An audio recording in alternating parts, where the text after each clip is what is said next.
Salam jumpa pemirsa, senang kami kembali menjumpai Anda dalam program Kaswar News, edisi Selasa 25 Agustus 2020. Berbagai liputan telah kami siapkan untuk Anda, diantaranya warga distrik Warmare terima bantuan alat multivator dan alat bertani. Satlantas Manokwari himbau masyarakat segera ambil kendaraannya yang ditahan karena pelanggaran. Dua informasi tersebut akan kami rangkai dan berita utama kami hari ini mengenai tidak terakomodir dalam 1.283 orang yang terangkat menjadi CPNS dan P3K, ratusan honorer datangi kantor Gubernur Papua Barat. Bersama saya Dinda Tsen, segera kita awali Kaswar News selengkapnya.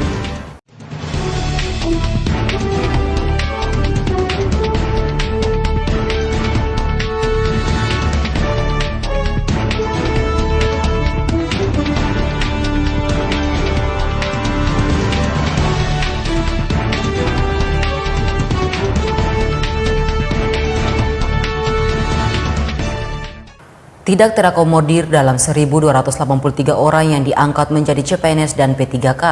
Ratusan tenaga honorer di Papua Barat mendatangi kantor gubernur untuk memperjuangkan haknya.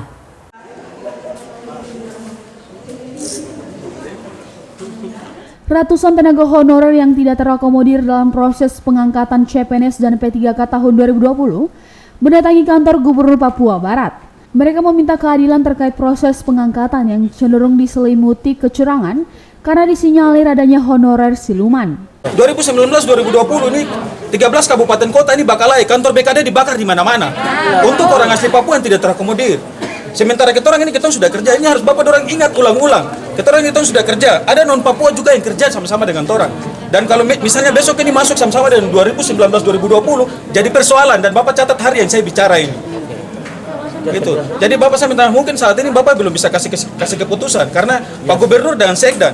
Tapi saya mau bilang bahwa BKD dan semua yang terlibat di dalamnya ini amankan honor siluman. Amankan honor siluman. Salah satu orator mengatakan janji pemerintah yang akan mengakomodir tenaga honorer formasi tahun 2019 hanya akan menjadikan suatu masalah baru karena hanya diprioritaskan untuk orang asli Papua.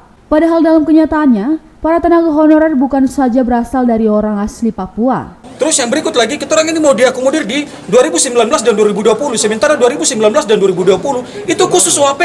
Kita orang ini jadi batu sandungan untuk saudara-saudara yang lain. Karena yang tidak terakomodir sekarang ini ada non Papua juga yang ada di sini. Ini jadi persoalan. Jangan sampai besok itu kita orang ini bakal dengan kita punya saudara-saudara sendiri. Itu yang harus dipikirkan. Bapak saya minta saya bukan bicara kasar untuk menentang segala macam, tapi kita sudah cukup dengan segala macam janji-janji.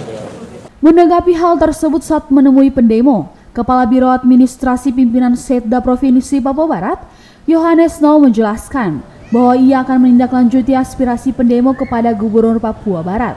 Pasalnya saat ini Gubernur, Wakil Gubernur dan Sekda Papua Barat sedang menjalankan tugas dan tidak berada di kantor. Sekda promosi doktor, mungkin katanya sudah pernah ada komunikasi dengan Bapak. Terus Pak Gubernur karena ada acara dorong bantuan tangan kasih, setelah itu beliau ke Jakarta ada rapat mungkin di kementerian, mungkin berkaitan dengan hal ini juga.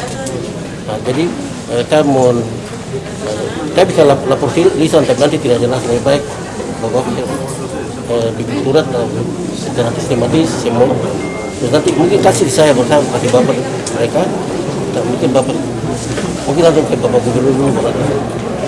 Perwakilan massa juga meminta agar pemerintah daerah tidak memberikan janji palsu dan segera menindak tegas terduga oknum CPNS siluman yang masuk dalam daftar 1.283. Given Frans mengabarkan.